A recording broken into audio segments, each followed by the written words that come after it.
Hello viewers, I am Dr. Robiul. I work as a lecturer in pathology in a medical college hospital, and I am making this video for my students and also for you. Hope someone finds this helpful. Today's topic is hemolytic disease of newborn part 1. This video will contain introduction to this disease followed by brief discussion about its definition, incidence, pathogenesis, and clinical features.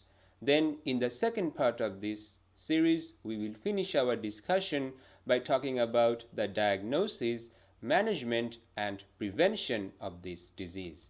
Okay, a lot of topics, so let's begin. So first, we will talk about some introductory points regarding hemolytic disease of newborn. What do we mean by hemolytic disease of newborn? As you can see, it is an antibody-induced or antibody-mediated hemolytic anemia that is caused by incompatibility of blood group between mother and fetus. It is also known as erythroblastosis fetalis or hemolytic disease of fetus and newborn. In most instances, the mother is Rh negative and the fetus is Rh positive. The fetus inherits red cell antigen on the surface of fetal red blood cell from the father.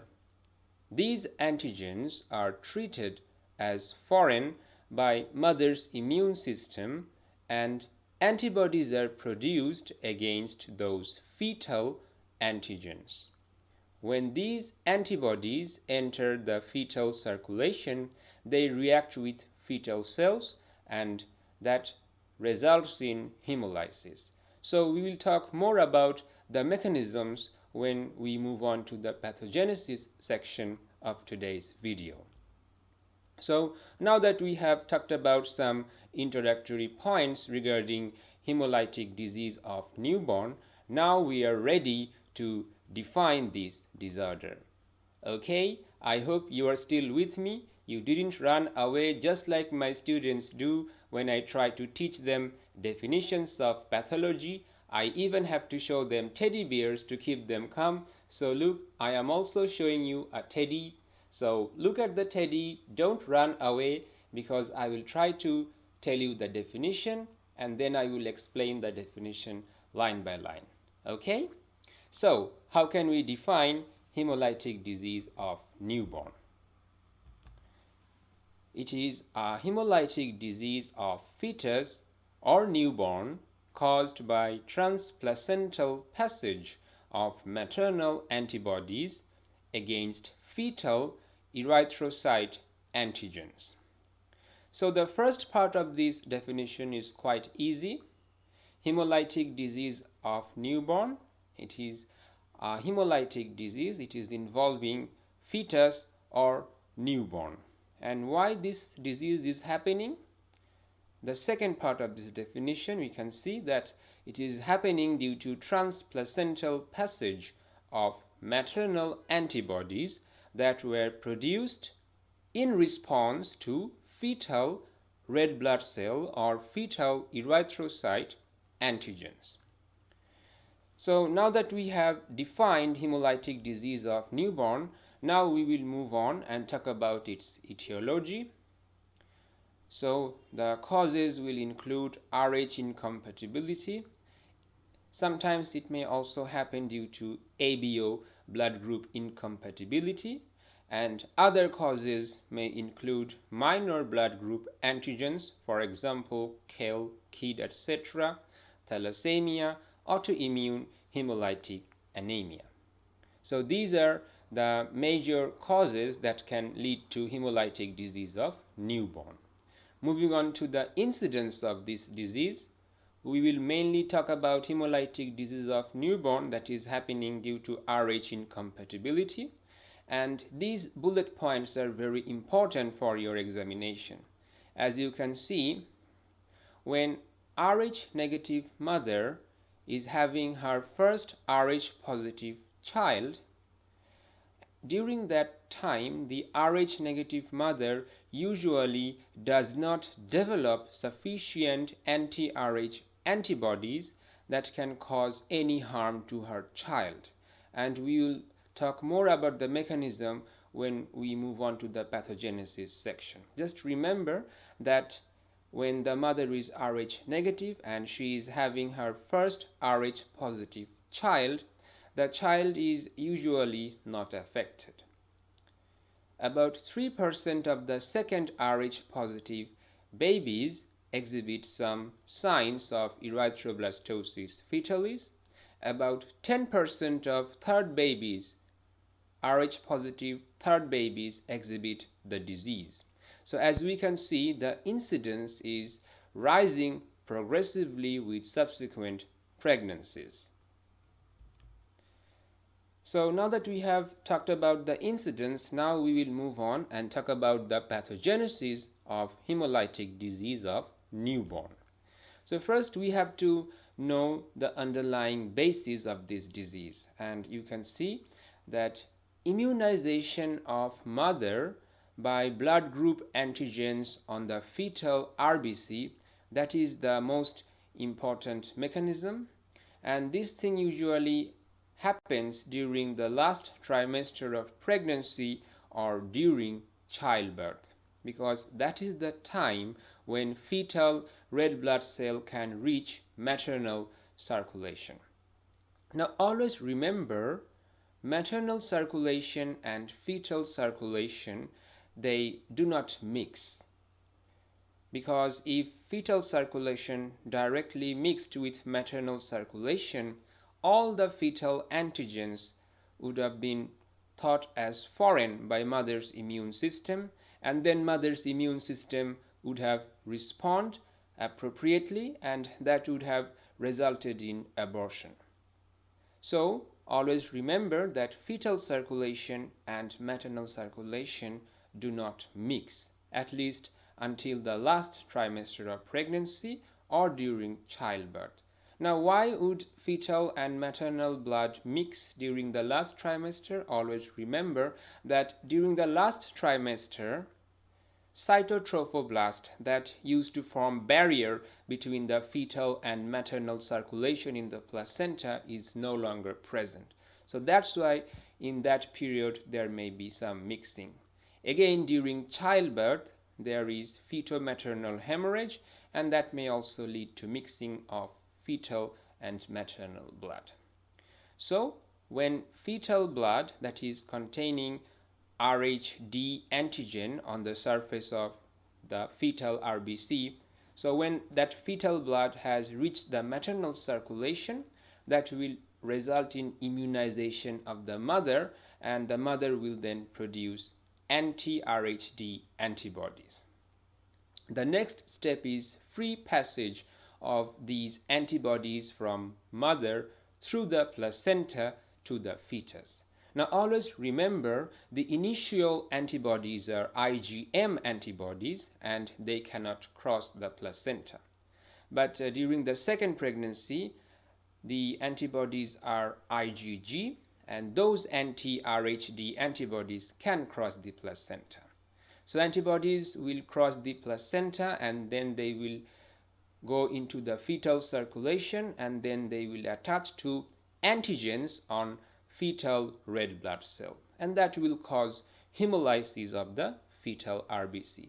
So these were the underlying basis of hemolytic disease of newborn. So here I am showing you a placenta to clarify this matter further.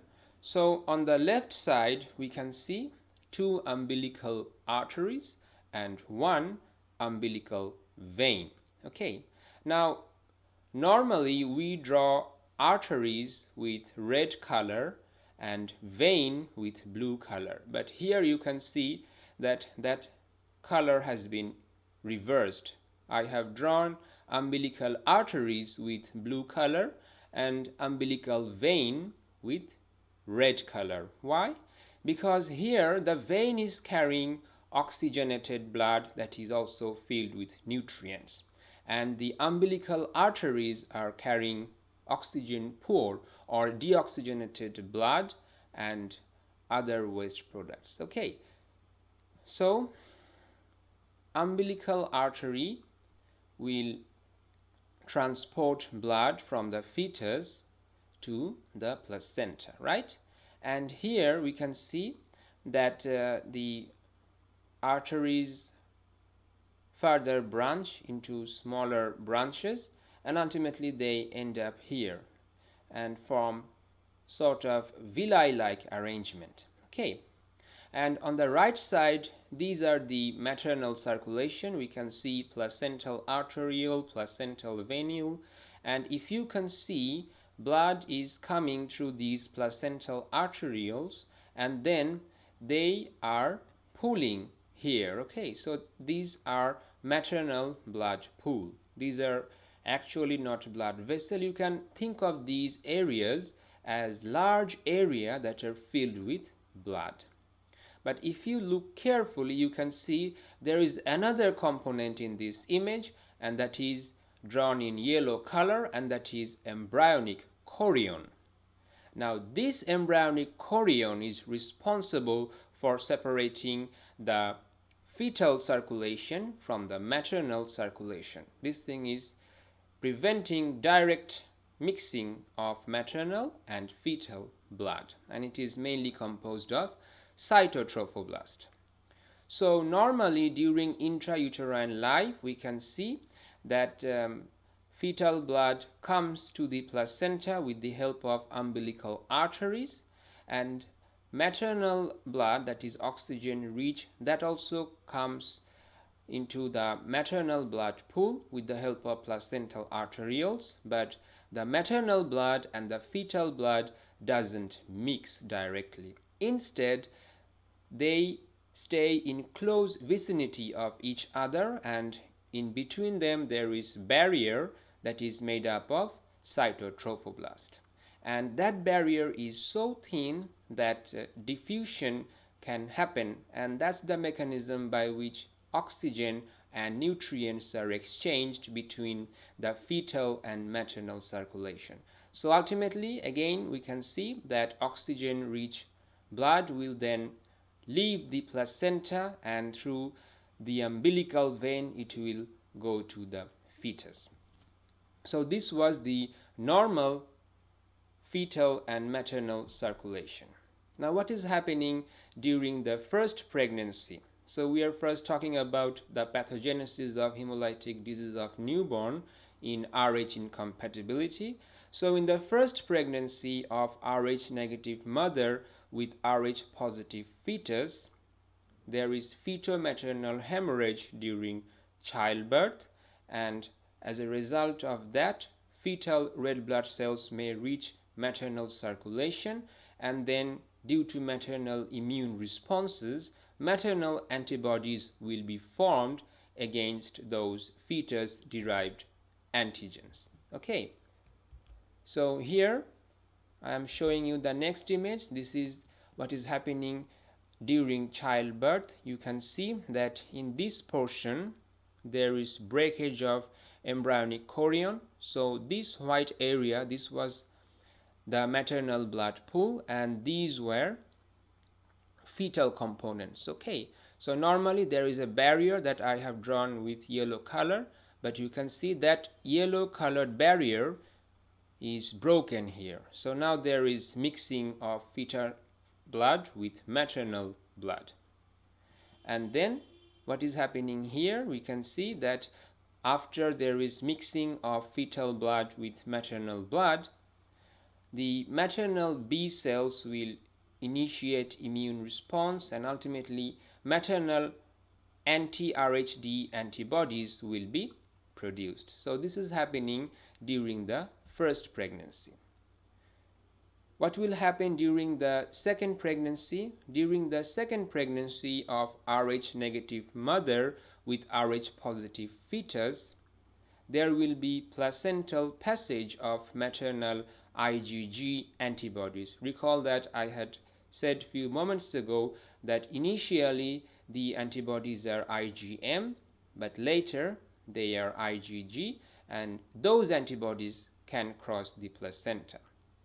So during the second pregnancy, there will be placental passage of maternal IgG antibodies, and they will attach with fetal red blood cells, and that will result in fetal red blood cell hemolysis. Okay, so here we are seeing what is happening during second pregnancy of Rh negative mother with her second Rh positive fetus. So there is already antibodies against Rhd antigen in the maternal blood, and they are immunoglobulin G, so they can cross the placenta and enter into the fetal circulation. And after entering into the fetal circulation, they will bind with Rhd antigen on the surface of fetal red blood cells, and that will lead to hemolysis. So this was in short about the mechanisms of hemolytic disease of newborn that is happening due to Rh incompatibility. The next pathogenesis that we will talk about is hemolytic disease of newborn that is happening in ABO blood group incompatibility. So the pathogenesis is slightly different than the pathogenesis we discussed during Rh incompatibility. Now always remember, most anti-A and anti-B antibodies are immunoglobulin M. Recall from the previous video where we had talked about blood groups, we had seen that anti-A, anti-B antibodies are naturally occurring antibodies, and they are usually immunoglobulin M, and they do not cross the placenta. Again, the next important thing that we have to remember is that neonatal red blood cells express A and B antigens poorly. A and B antigens are also present on other cells and also in soluble state in the plasma. And those A and B antigens that are present on other cells and plasma react with anti-A and anti-B antibodies and partially neutralize them. So that's why, although incidence is more common, hemolytic disease of newborn that is happening due to ABO incompatibility is actually less severe. So what is the mechanism? ABO hemolytic disease occurs almost exclusively when mother is of blood group O and infant is either of blood group A or B. Now, for unknown reasons, certain blood group O women have immunoglobulin G anti-A or anti-B antibodies, or both. Recall that immunoglobulin G can cross the placenta. Such antibodies are present without prior sensitization, and that's why firstborn baby may also be affected. So hemolytic disease of newborn that is happening due to ABO incompatibility occurs in 20 to 25% of pregnancies. Laboratory evidence of hemolytic disease occurs in only 1 in 10 of such infants. And also remember that severe hemolytic disease occurs in only 1 in 200 cases. That's why we can say that although the incidence is common, the severity is less when it is compared with hemolytic disease of newborn that is happening due to Rh incompatibility.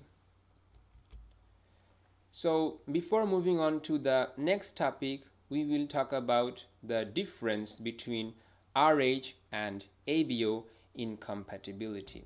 Now, this table is very important for your exam.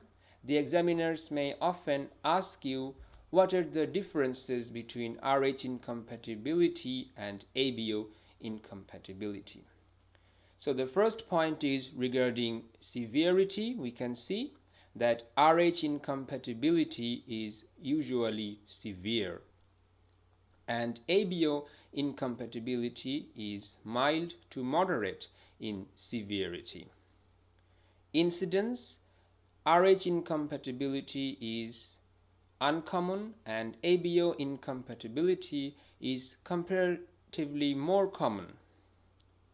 Occurrence, we can see that Rh incompatibility occurs in second and subsequent pregnancies because first the mother has to be immunized or sensitized.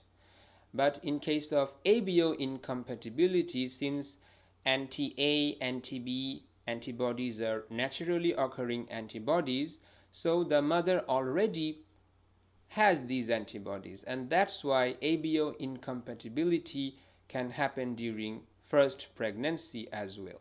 Okay, so that's why hemolytic disease of newborn that is happening due to ABO incompatibility may happen in the first pregnancy as well. Again, in Rh incompatibility, the mother is Rhd negative and the fetus is Rhd antigen positive. And in ABO incompatibility, the mother is O group and fetus is either A or B group. Regarding Coombs test is usually positive in Rh incompatibility and Coombs test is usually negative in ABO incompatibility. So now that we have talked about the pathogenesis of hemolytic disease of newborn, now we will move on and talk about the clinical features of this disorder. So the clinical features of hemolytic disease of newborn are variable.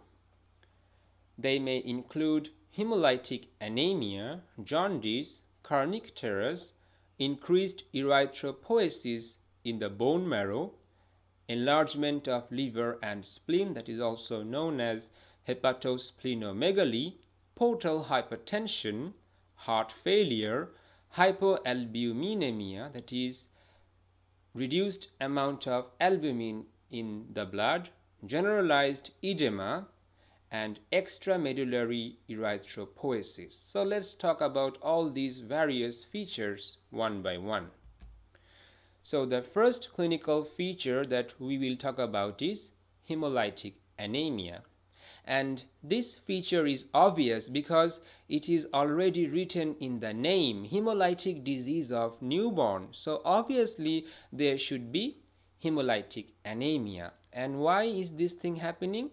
It occurs due to excessive destruction of fetal red blood cells, and we have already talked about the mechanism. The next clinical feature is regarding jaundice. Now always remember, jaundice will be seen within 24 hours of life because after delivery, bilirubin is no longer cleared via placenta from neonate's blood. So jaundice will begin to develop and jaundice will be obvious within 24 hours of life. The next clinical feature that we will talk about is called kernicterus or bilirubin encephalopathy. It is a neurologic condition that is associated with severe jaundice. It is characterized by bile staining of the brain, particularly the basal ganglia, cerebellar dentate nuclei, and pontine nuclei are involved. Now, brain damage associated with jaundiced newborns was first noted in 15th century. However, its association with elevated level of unconjugated bilirubin was first appreciated in 1952. Now, kernicterus is largely limited to infants with severe unconjugated hyperbilirubinemia. Destruction of the erythrocytes or red blood cells and catabolism of the released heme results in hyperbilirubinemia, that is, increased amount of bilirubin in the blood. The unconjugated bilirubin is poorly conjugated by the immature liver of the infant because it is deficient in glucuronide transferase. Bilirubin is thought to injure the cells of the infant's brain by interfering with mitochondrial function. The next feature that we will talk about is increased erythropoiesis in the bone marrow. Now, this is a very common feature of all hemolytic anemias. Recall that in hemolytic anemias, there is increased rate of destruction of the red blood cell. And in order to compensate that, the bone marrow will try to increase production. That is also known as compensatory hyperplasia of the bone marrow. So, erythropoiesis in the bone marrow will be increased to compensate hemolytic anemia. In severe cases, when increased production of bone marrow is still not sufficient to compensate the hemolytic anemia, other tissues, that means tissues other than bone marrows, may also begin to produce blood cells, and that is known as extramedullary hematopoiesis, and it is mainly seen in the liver and spleen. This may also lead to hepatosplenomegaly or enlargement of the liver and spleen.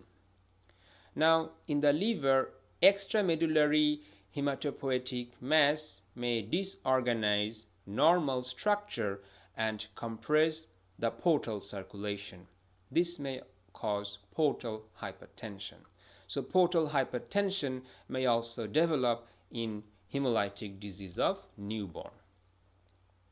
Moving on to the problem in the heart, always remember, when there is severe hemolysis, oxygen transport will be hampered severely. This will cause hypoxic injury in the heart, and that will result in heart failure. Similarly, hypoxic injury in the liver may impair its normal functions, and as a result, there will be decreased production of protein, particularly albumin, in the liver, and that will lead to hypoalbuminemia. Now, the next feature is very important. It is called hydrops fetalis. And what do we mean by this term, hydrops fetalis? Heart failure and hypoalbuminemia, all these things may result in generalized edema and anasarca of the fetus. This condition is known as hydrops fetalis. Always remember this term for your examination. Moving on to extramedullary erythropoiesis, we have already discussed why other tissues besides bone marrow will try to produce blood cells, and it occurs mainly in the liver and spleen. The problem is liver, spleen, these are less efficient in releasing red blood cell in the blood. So that will lead to release of numerous nucleated or immature red blood cells in the blood, which are called erythroblast. And that's why this disease is also known as erythroblastosis fetalis. So this concludes part 1 of today's video.